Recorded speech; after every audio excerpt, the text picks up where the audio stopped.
Okay, so maiba naman tayo. Alam kong karamihan sa inyo, phones ang gustong mapanood. Pero as a tech reviewer or tech enthusiast, sobrang gusto ko talagang matry at ma-review tong device na to. Ito yung Lenovo Legion Go at ito yung unang entry ng Lenovo sa handheld gaming PC market. 2022 nung unang lumabas ang Steam Deck na sobrang nag-boom sa mga gamers. Sinundan ng ROG Ally nung 2023, marami na rin sa ibang mga brands. At ito yung una nating masusubukan dito sa channel. Ilang araw ko na rin ine-enjoy to, so ngayon, pag-uusapan natin kung maganda nga ba after mong mag-subscribe. Goal namin ng maka 500k subs this year. So dadamihan pa namin yung uploads para sa inyo. At kung magustuhan mo tong video, subscribe at follow nyo na rin kami sa Facebook at TikTok para sa mas marami pang tech updates. Okay, so check muna natin yung design at build. Mostly plastic yung materials na ginamit. Hard plastic naman at hindi chipipay. Tipong unang hawak pa lang, ramdam mo na rin kaagad na solid yung build. May Lenovo Legion branding tayo sa likod. Yung mismong power button, logo na rin ng Legion. At yes, makikita nyo naman na malaking handheld device to. So kumpara sa Steam Deck and ROG Ally, eto rin yung pinaka-bulky. Around 854 grams yung weight na hindi naman sobra-sobrang bigat na para bang nag-workout ka na rin kapag gamit mo. Pero syempre, mas madali tayong mangangalay dito kumpara sa mga mas magaan na handhelds. Pero ang kinaganda naman dito sa Legion Go, mas malaki din yung screen. So, mas immersive yung experience at mas mataas din yung resolution. Though to be honest, hindi rin naman sobrang big deal ng resolution since kailangan din nating ibabayan sa karamihan ng mga games para maging playable. So, ang pinaka-pangontra ng Legion sa medyo bulky na form factor nito ay yung combo ng kickstand at ng detachable controllers. Mala Nintendo Switch yung style na ginawa nila dito. At dahil dyan, hindi na natin masyadong poproblemahin yung bigat since pwede na lang natin itong ilapag sa table habang naglalaro tayo ng komportable. Pwede ring ipatong sa treadmill habang nag-workout ka while gaming. So, para sa akin, malaki-laking advantage to para sa Legion Go. Madali lang ding tanggalin yung mga controllers, tactile and crisp yung mga buttons, wala rin akong problema sa joysticks, Hall effect joysticks na rin kasi yan, at kita nyo naman na may RGB lighting pa. Nice touch. Trigger buttons natin, may good resistance din. Big plus yung touchpad dito sa right controller natin dahil very useful yan sa pag-navigate natin sa OS. Maganda yung placement, madaling abutin, at sa test na ginawa ko, responsive din. Tapos para naman sa mga FPS gamers dyan, alam naman natin na mahirap mag-aim gamit ang thumbsticks. Lalo na kung PC gamer ka talaga at nasanay ka na rin sa keyboard and mouse. So, ang ginawa ng Legion dito, naglagay sila ng sensor dito sa ilalim ng right controller. Tapos, gumawa sila ng base. So, kapag pinagkabit natin yan at tinurn on yung FPS switch, boom, meron ka ng vertical mouse for FPS gaming. Sinubukan ko to sa Valorant at unfortunately, mukhang hindi supported ang controllers dito. Keyboard and mouse lang yata talaga pero na-detect niya as a mouse yung right controller natin. So, sa konting testing na ginawa ko, masasabi kong mas maganda pa rin talaga yung combo ng keyboard and mouse natin pero this is so much better than thumbstick aiming para sa akin. Close na rin kasi yung experience sa totoong mouse at since vertical nga at trigger buttons yung pinipindot natin, andun din yung feeling na para ka na rin talagang bumabaril. Mapapansin din yung sobrang daming extra buttons compared sa typical controllers natin, which are programmable by the way. Actually, may scroll wheel pa nga tayo dito. So, as in, marami talaga. But, honestly, hindi ko makita yung sarili ko na ginagamit lahat ng mga buttons dito. Hindi ako yung ganong klase ng gamer, pero kung ikaw yung hardcore gamer talaga at gumagawa ng macros, siguradong matutuwa ka sa dami ng buttons dito. Yung vibration, okay din naman. Hindi lang talaga kasing ganda nung sa PS5 controllers, pero nakakatulong pa rin for that extra immersion while gaming. So, siguro ang hindi lang talaga ganong kaganda para sa akin ay yung D-pad. Usable naman at hindi ko naman sinasabing sobrang sama, pero unang pindot ko pa lang kasi ramdam na kaagad na hindi siya ganun ka-solid. So sana sa Legion Go 2, kung sakaling gagawa ulit sila, ma-improve nila to. Now, balikan naman natin yung display. Again, big display talaga to for a handheld device. Meron tayong 8.8-inch touchscreen IPS panel with Corning Gorilla Glass 5 protection, 2560 by 1600 resolution with 16 by 10 aspect ratio, 144Hz refresh rate which is super goods for FPS gaming, lalo na sa Valorant. At kahit na hindi OLED panel, meron pa rin naman tayong magandang color reproduction. Responsive yung screen sa ilang araw na paggamit ko, though minsan ko lang din naman gamitin since mostly controllers ang kailangan ko sa mga games.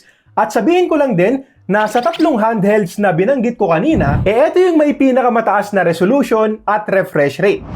At para naman sa performance, gamit natin dito yung AMD Ryzen Z1 Extreme processor with RDNA 3 graphics, 8 cores, 16 threads, same APU sa ROG Ally at mas powerful kumpara sa APU na ginamit sa Steam Deck. 16 gigs yung RAM natin, LPDDR5X clocked at 7500 MHz. Tapos itong unit natin ay may 512 gigs na SSD na according to Legion, upgradable din daw. Now, sabi ko nga kanina, kailangan nating ibaba yung resolution and graphic settings ng mga games para makakuha tayo ng good frame rates dito. Kasi kahit na powerful chipset yung nakalagay dito, tignan nyo naman kasi yung size. Siyempre, hindi pa rin siya papantay sa performance ng mga gaming laptops natin with dedicated GPUs at lalong hindi rin papantay sa performance ng desktops. But still, for what it is, impressive yung performance na pinakita sa akin nitong Legion Go. Ito yung benchmarks at average FPS na nakuha ko sa ilang mga games.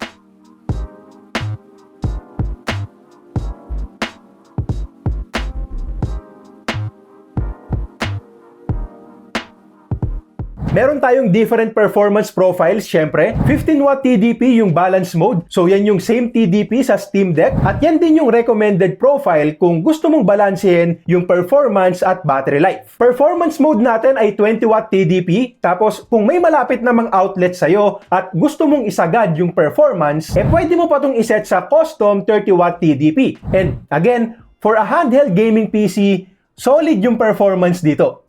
Yun nga lang, take note lang din na medyo malakas yung fan kapag sinagad na natin. At yung ingay ng fan ay hindi rin basta-basta matatabunan ng speakers. I mean, okay naman yung speakers overall, pero in terms of loudness, saktong lakas lang talaga. Kung nasa maliit na kwarto, sapat yung lakas, pero kung halimbawang nasa labas ka, nasa maingay na lugar ka like coffee shops, mas maigi talaga kung mag-headset tayo. In terms of battery life naman, 49.2 Wh yung battery capacity. At well, hindi talaga para mag-expect ng sobrang tagal na battery life sa ganitong klase ng device. Parang gaming laptops lang din. Limited lang yung playtime natin on battery power. At para may idea kayo, sa performance mode or 20W TDP, nakapaglaro ako ng Hogwarts Legacy for almost 2 hours lang. Set mo na lang sa balance mode kung gusto mong magtagal. Tapos para naman sa charging, 65W charger yung included sa box. At sa test na ginawa ko, 2 hours yung charging time from 2 to 100%. So medyo matagal, pero ang good news naman, may 100W gun charger kasi ako dito. So tinest ko rin gamit yun. At from 2% ulit, umabot agad to ng 74% in just 30 minutes at na full charge ka agad in just 1 hour and 9 minutes. Para naman sa ports, meron tayong micro SD card reader, headphone jack at dalawang USB Type-C ports for charging, data transfer, and DisplayPort 1.4. So yes, pwede rin natin itong i-connect sa monitor for a full PC desk setup. OS natin ay Windows 11, tapos meron tayo ditong Legion Space at ito yung console-like interface ng Legion para mas madali nating ma-access yung mga games at device settings. Kumbaga sa smartphone, ito yung game space nila. At in terms of software, syempre maganda since full Windows OS tayo dito, so marami talaga tayong pwedeng gawin, full PC experience din talaga. Kaya lang, hanggang ngayon hindi pa rin ganun ka-optimized ang Windows sa ganitong klase ng device. So may mga na-experience pa rin akong bugs, lalong-lalo na sa scaling. May isang pagkakataon din na nag-black screen nung nag-login ako sa Windows. So para sa akin, ito yung pinaka-downside niya sa ngayon. Well, andyan din yung average sounding speakers, average battery life, medyo sablay na D-pad, at slightly loud fan noise at full speed. But mostly software optimizations talaga. Kasi ang gandang device nitong Legion Go. At halos lahat nagustuhan ko dito. Yung pagiging versatile dahil nga sa detachable controllers, yung solid performance, magandang display, ang gandang handheld gaming PC. Sulit ba? Well, habang nire-record ko to, nasa 45,000 pesos yung presyo with 2 years warranty na rin. At eto kasi yung unang handheld gaming PC na na-review ko. So hindi ko pa talaga makukumpara kung mas sulit ba sa Steam Deck or mas sulit ba sa ROG Ally. So ang masasabi ko ngayon, 45K is actually a good price. Sa dami ng features na ino-offer sa atin ng Legion dito, para sa akin, hindi na tayo talo. Pero eto lang, singit ko lang din na syempre, mas okay pa rin ang gaming laptops kumpara dito. So, kung hindi naman talaga kailangan na handheld talaga, o di kaya may gaming laptop ka na, kailangan mo yung i-consider bago ka bumili. Okay, so yun lang muna para sa ngayon. Kung nagustuhan mo tong video, subscribe, like and comment na rin para ma-push tong video natin. Kung gaming laptop ang hanap mo, check mo tong Legion laptop na to. At kung gusto mong malaman kung okay ba for gaming ang iPhone 15 Pro, click mo lang to.